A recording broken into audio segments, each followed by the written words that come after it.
Hi everyone, it's Dr. Gambhir. Hope you're having a wonderful day. I wanted to talk to you a little bit today about Botox, but not just Botox, but the advanced uses of Botox in the face. So the common areas, as many of you already may know for Botox, are to control the expression lines to the forehead and around the eyes. Botox has many other uses. Let's go through some of them. Number one, Botox can be used in similar areas to cosmetic Botox, but also through the scalp and the temple area to control migraines.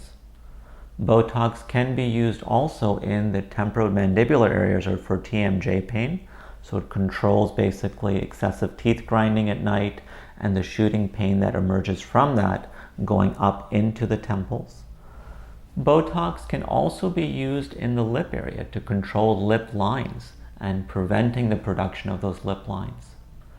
In that lip area, Botox can also be placed to cause a lip flip, which means to accentuate the lip a little bit more and pull back by showing more lip when an individual is smiling. Botox can also be used to control those of us who have stronger muscles on the corner of the mouth, so it helps to give a nice lift to the corner of the mouth as well. Coming down further, Botox can be used in the platysmal bands of the neck. It's an area where we see bands develop as we go through the aging process. And again, very simple injection to calm those bands down for 3 to 4 months at a stretch.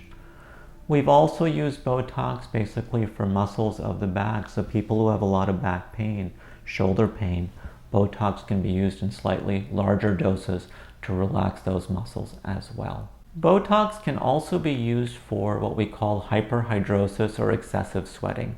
So that can be used in the underarms, in the palms, the soles of the feet as well.